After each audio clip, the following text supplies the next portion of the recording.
he was nice. Because the moment I would have dropped him off in that area of darkness, I would have reversed it. Yeah, all of a sudden, your stomach hurt. I would have felt so many red flags in my gut. And I would have been like, let me just get this guy out of my car. Just get him out of my car. Why? And the moment he's out, I am speeding away. Why did he said he waited for him? Yeah, he was waiting for a few minutes. And he came back with 5 people. Ready to probably not only... I don't get that part. He must have left something out of that story. Why? Well, I don't think so. Well, he dropped them off, but like, okay, well, sorry, I gotta go. He went into pitch blackness, he said. It was a middle of nowhere. Nothing was there. Goodbye.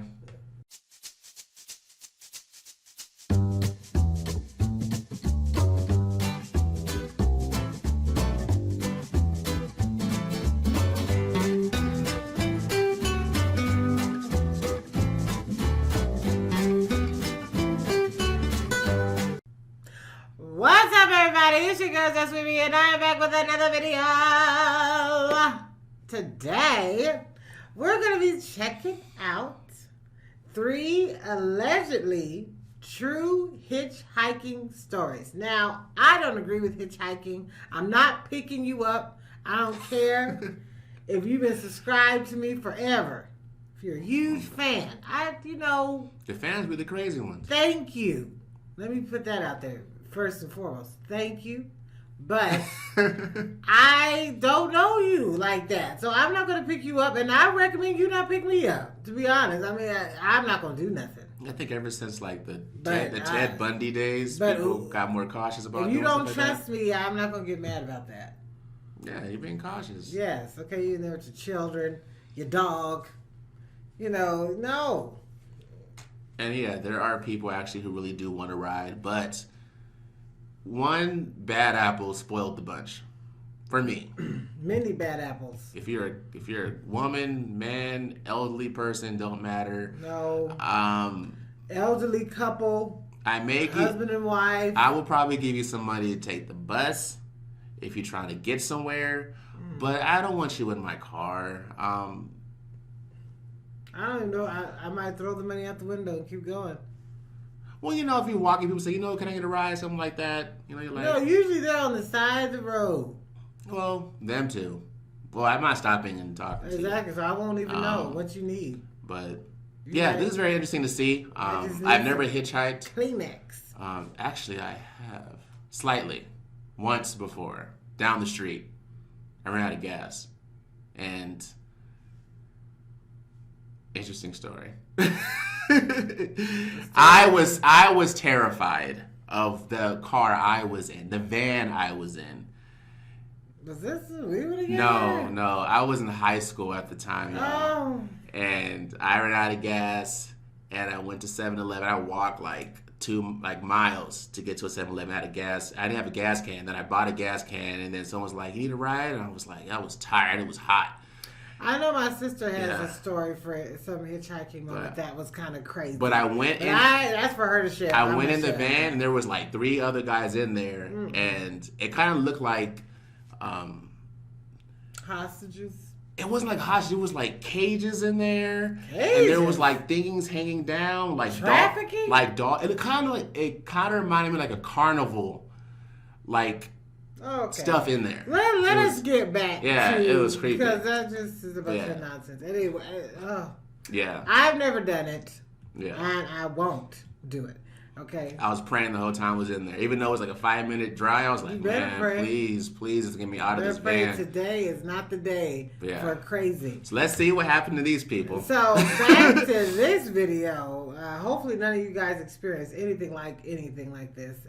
Yes. And if you have, I'm sure you learned your lesson and you ain't dealing with it again. Yes. I'm glad you got out of it. So 3 allegedly true hitchhiking stories.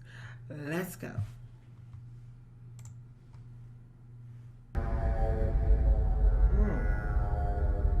Hitching and hiking and hitching. This happened back when I was in college. Spring break had just ended, and I was driving from my parents' house back to my college dorm. The drive itself was about 3 hours. There were a few small towns on the way, but other than that, it was pretty much just endless fields. I started my drive late, like 10 p.m. I was still making my way out of the town my parents lived in, when I saw a hitchhiker walking on the side of the road. He was a tall, skinnier guy carrying a duffel bag. As I got closer, he stuck out his thumb. I honestly felt really bad for the guy, and seeing as he was walking in the same direction I was going, I rolled down my window and asked if he wanted a ride. He named a nearby town and asked if I was going in that direction. I was, and so I told him yes and unlocked the door. He got in the front seat, and I realized right away that he was a lot older than I thought, like at least in his 40s. He kept to himself for a good part of the ride, which I actually didn't mind. I had the radio on, so it wasn't just awkward silence or anything. That's a blessing. It wasn't until around 30 minutes into the drive with the guy did I start to think I made a mistake. The guy started clutching his stomach while groaning and complaining that he didn't feel well. He pretty much just hunched himself in the passenger seat, swaying back and forth. I told him to feel free to open up his window for some fresh air. Yes. But he never ended up doing it. Okay. To say I felt uncomfortable would be an understatement. I would. Like, don't get me wrong, I understand if the dude wasn't feeling well, but here I am driving, while just next to me is this guy groaning and swaying back and forth. Know. There weren't really any towns or rest areas nearby. I didn't want to just tell the guy to get out and completely strand him in the middle of nowhere, so I kind of just sat there trying to focus on the radio. This went on for another 15 minutes.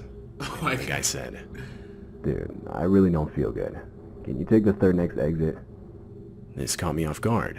Not the part about wanting to stop. I was more so expecting him to say that at some point. But the part about the exit. The guy specifically said the third next exit. I remember those being his exact words. In the moment, I obviously thought it was weird. If I myself were sick, I would be much quicker to want to just pull onto the side of the road. Exactly. Or at the least, take the very next exit. I asked the guy if he just wanted me to pull to the side of the road real quick, but he sternly told me no. This should have been a clear red flag. But I ultimately reasoned the specific exit he wanted me to take must have had a rest area I was unaware of, so I agreed. A few minutes later and I took the exit, I don't care. but absolutely nowhere in sight was any kind of rest area. I started pulling to the side of the road when the guy said, No, keep going. We should go down a bit further." Again, this should have been a red flag I picked Rise up over, on, man. but I did what he said. Eventually he told me to stop. He got out and within seconds disappeared into the darkness. I waited for the guy to come back for a few minutes, when I saw 5 hooded figures walking towards my vehicle, only revealed by the light of my headlights. They were clearly carrying weapons, and now charging towards my vehicle. I threw the car into drive and started darting it in the other direction, but they actually started shooting at me. From what I recall, 5 gunshots were fired, 2 of which hit the back of my car. Though, even still, I was able to get out of there. I didn't stop the rest of the way back. I did call the police and report it, but I never got any follow-up. When I made it back to my dorm, I would find the bullet holes in the back of my car. I think it's worth noting that one of them was only a couple inches from my tire, which makes me think whoever was shooting was aiming for the tires. But I'll never be able to know for sure. I don't fully know the motives of that hitchhiker that night, but at least to me, it's obvious he intentionally lured me into that specific spot, Really? which, might I remind you, was nowhere near any type of civilization. I have since never picked up another hitchhiker. I hope not. Let's talk about this. Just pause. Let's talk about this. Just press. Okay. We're just commenting about this.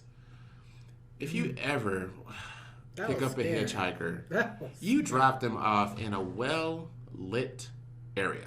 And matter of fact, I'm not picking you up unless there is a well-lit town that I know of. Well, he said he knew the town 15 where minutes he was away going. from He said, where I get you. well, I'm not driving with you for hours. no. No.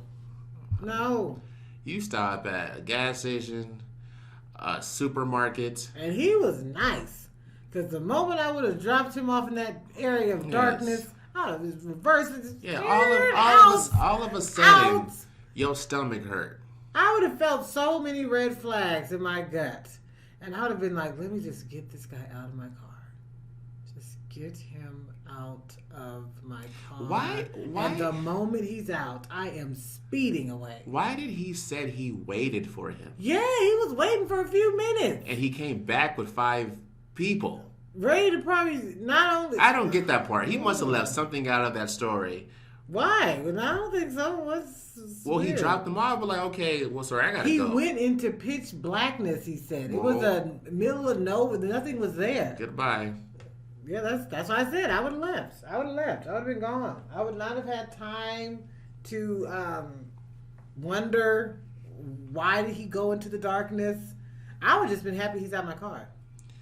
And it does make you wonder, was he aiming for that tire? Yes, he was. Because if he was, and he got that What tire. else? Why else did he have him exit, then disappear into darkness, just to come back with other guys? Their intention was to do something to this man, and they didn't want him to escape. Yes, they wanted him. If they would have got that tire, he would have been unsolved mystery. No, it wouldn't have for me. I would have rolled that thing till the wheel fell off.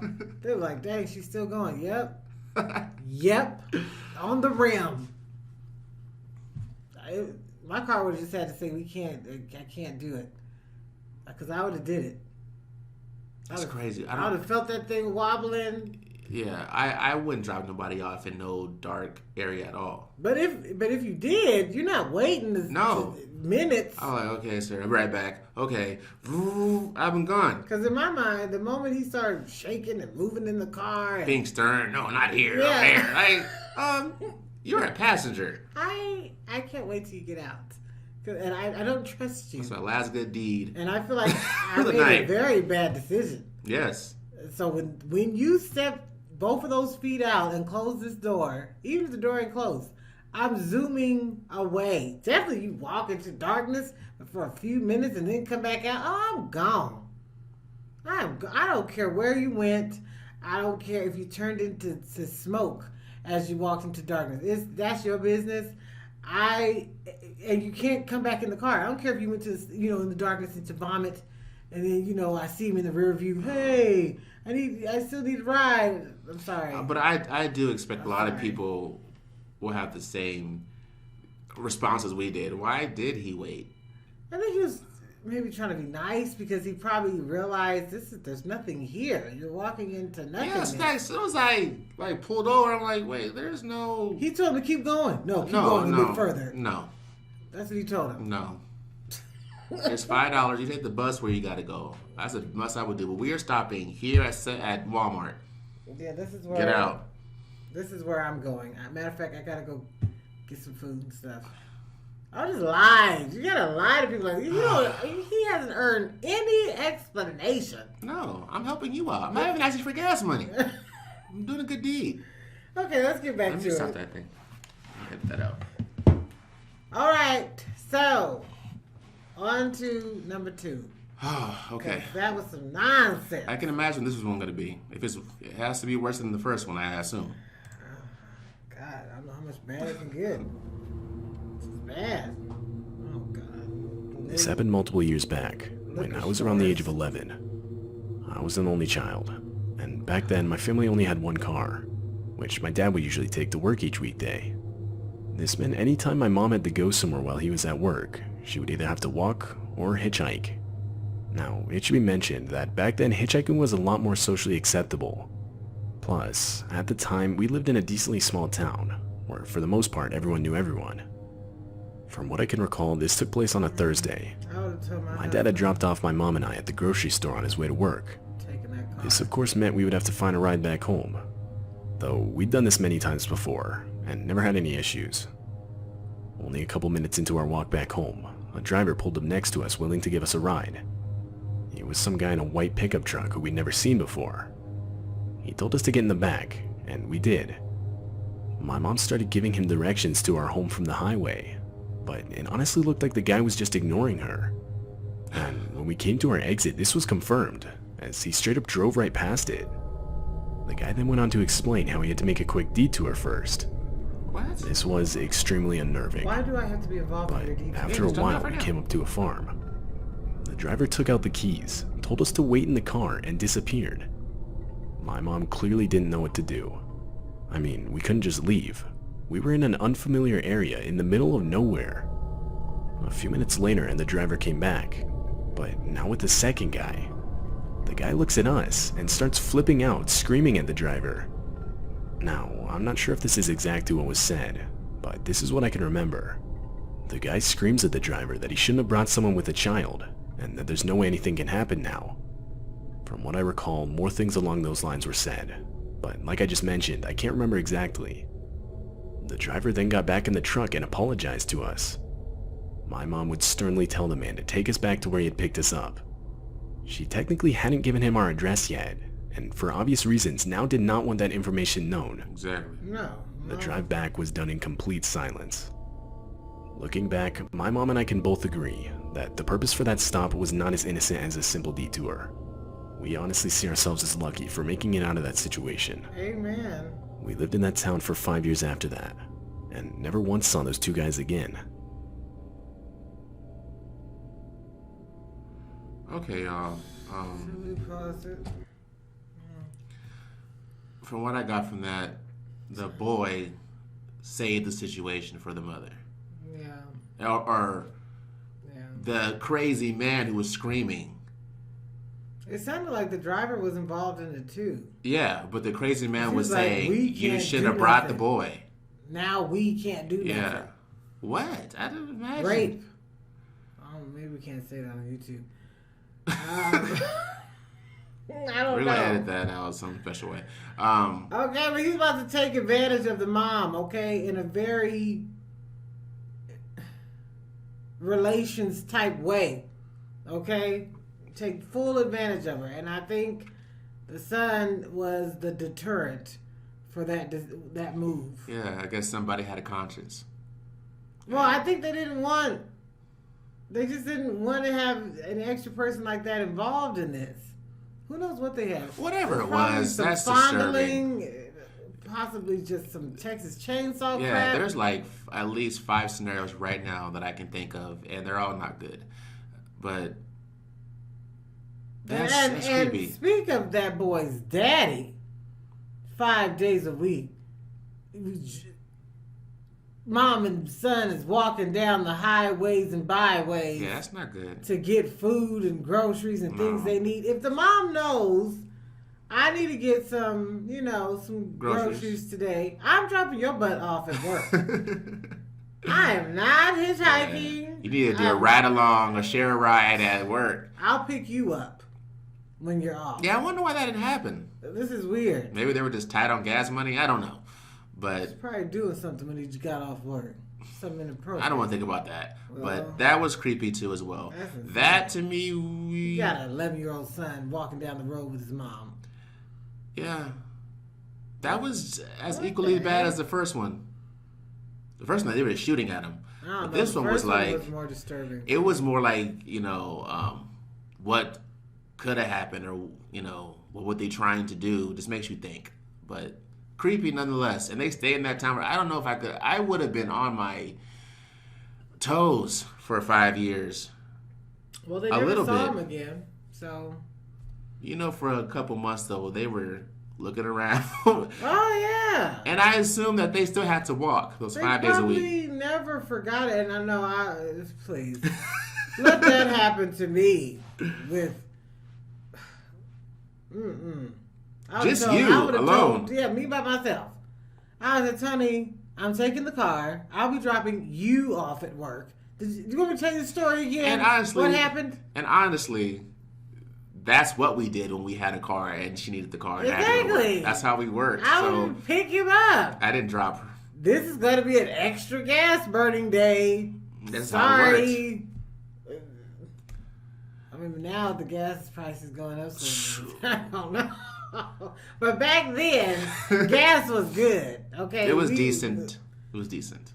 Back then, when this boy... Oh, back then. Okay, yeah. This boy was 11 years old in a small town. His gas prices were good. So Yeah, if you're living in a small town and you know everyone, but you don't know that man, no. Use a little discernment. use some discernment, husbands, and don't have your wife and children walking down the road. Yeah, I don't get that. I mean, I don't guess some people who do understand that, I don't see the point of that. She probably was like, "It's okay, honey." Or he was like, we'll walk. Or that. I don't Or know. that. Use discernment. I'd rather be safe than sorry. This is your valuable, more fragile group of your family. They should not be walking up and down the roads. I just don't think so. So on to number 3. scary story. Well, it's really not a scary story. Hitchhiking story. Let's go. That was ridiculous. What kind of husband is This that? took place in November of 2005. Each year my job would give us 10 vacation days, and seeing as I hadn't yet used any this year, I decided to take a week off to visit different states around the US. To get around, for the most part, I would actually hitchhike, which is something I've done multiple times in the past. Despite all the horrible recognition it gets nowadays, I actually really enjoy doing it.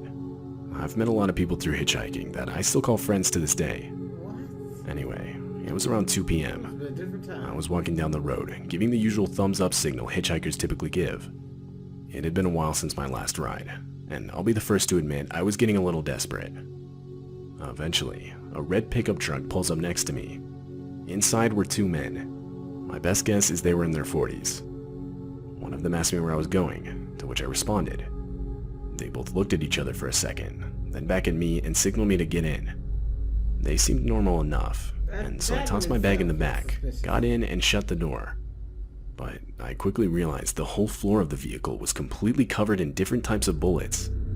Before I had time to even rethink my decision, we were already going 60 down the highway.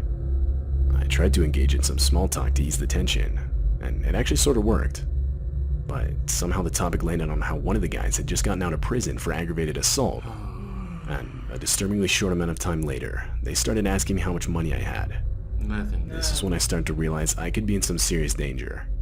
Yep. Now, I had been hitchhiking for a couple days by that point. I didn't look the best, and so I tried to play it off that I was homeless and had no money whatsoever. This response was met with complete silence. And for the next 30 minutes or so, not a single word was said. Though, multiple times, I would catch the driver looking up at me through the rearview mirror. I honestly just tried to ignore it, something I regret doing to this day. Fast forward 15 minutes, and to my horror, the driver turned off the highway and started down some unpopulated dirt road. I instantly shot up and said, dude, where are we going? After 15 seconds of no response, while the car was still driving, I grabbed my bag, unlocked the door, and full-on dove out of the car. Instantly, I looked up to see the red pickup slam on its brakes, shortly after followed by the reverse lights turning on. I cannot explain to you how fast I got up and ran into a nearby cornfield. I ran. I ran for 5 minutes, when I swear I could hear gunshots behind me. They were clearly distant, but still. I ran for another 5 minutes, when I reached the side of the main highway. I would then call the police, explain the situation and my current location, and wait in the cornfield until an officer arrived. I would then be driven to the nearest police station, where I would file a police report. Though, in terms of descriptions, there wasn't really much I had to give, other than 2 men inside a red pickup truck. I hadn't gotten the license plate number, and I didn't even really see the full faces of the guys, or even remember them. The whole situation was no doubt the scariest thing I've ever experienced. I don't completely know what those guys had planned, but I truly believe I could have lost my life that day. Yes. While I still hitchhike occasionally, I am now far more cautious in the cars I get into.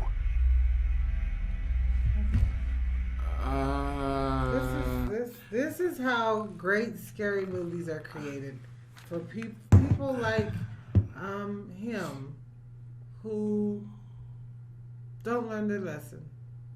No, that doesn't make sense to me. I don't understand why I'm still here. What makes you think that after you dove out of the car, they backed out, you ran into a cornfield, and you hear shots? Obviously, your life was in danger. He said, I think I don't know if my life was in danger. I mean, you don't know. Who shoots at someone getting out of their car? You jumped out of the car the way you did because they were ignoring you. We think they were just insulted that you don't want to ride with them anymore, so they just shot in the air. Let's reverse our car. Yes, how dare you? Started shooting at him. After we did ignore him when he was asking, what's going on here? Why are we off the main road? Why are you taking me to this dirt road field where there's corn everywhere? What's going on? And then they asked you if you have any money. Exactly. That wasn't for gas money, because you would have probably asked that in the beginning. Like, you need to ride, you got any gas money? You make sure. Because, anyway, that was I'm not going to say dumb. That was, I don't call anybody dumb. The beginning of his story was not dumb, although it was highly naive. Yeah, he was naive. Talk about, I've been hitchhiking for a while and I made a lot of friends. Still I have them to this day. Okay, good for you. Good for you. But, okay, now that you've experienced this, because I'm more careful now who I get in the car I was thinking with. about that. Who? How do you know? You make sure there's like a newborn in the car? That don't mean nothing. All women. Because there be people with newborn babies what I'm that saying. doing craziness. That's the closest thing I can think of to be like, okay, this must be safe. But that's insane. He didn't learn his lesson, really. No. So people like him. I don't want to say, if it happens to you, you had it coming. I don't want to say that, but I'm not gonna say he didn't have discernment. You have to learn. No one's gonna be like, oh. That was a big warning sign. You got away this time. Those two men were shooting at you. You were running for about 10, 15 minutes through the cornfield straight for your life. And you still hitchhike. And you stayed in the cornfield until the police came. So obviously you felt your life was threatened. You thought everything was all good. You just went out on the highway. So that was the scariest experience in my life. I still hitchhike, by the way. I'm just more careful. This is not like getting on a roller coaster. Yeah, or a car or a plane, and you had an accident and you just have to get over it, falling off a horse. These are people who intentionally meant you harm. You don't know people, so... And you spent your vacation doing this. Yeah, I don't get it. I really don't. This is why these are interesting to me or fun to me to watch, because it's just interesting to see other people's reaction to things that I would never, ever, ever do. No. And even like I said, I did it before once. I would never do it again. Never do it again. I watch this kind of stuff all the time. So for me, this is just out of question.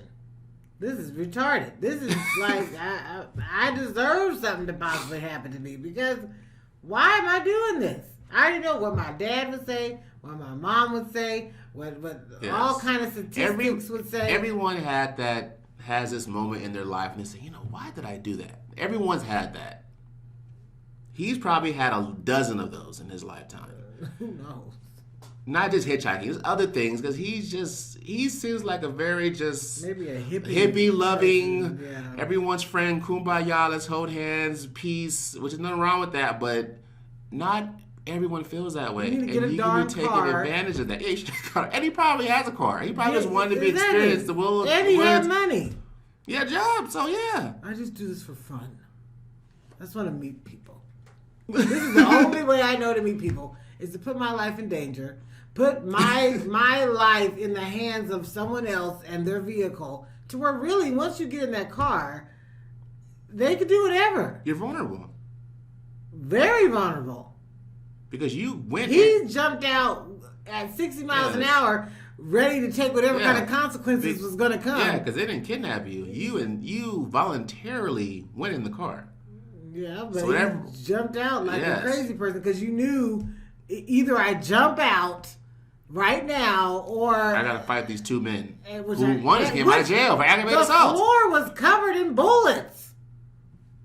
Oh my god! All right, well, I hope you guys enjoyed this. This was really great. It was very interesting. These are really, really interesting stories.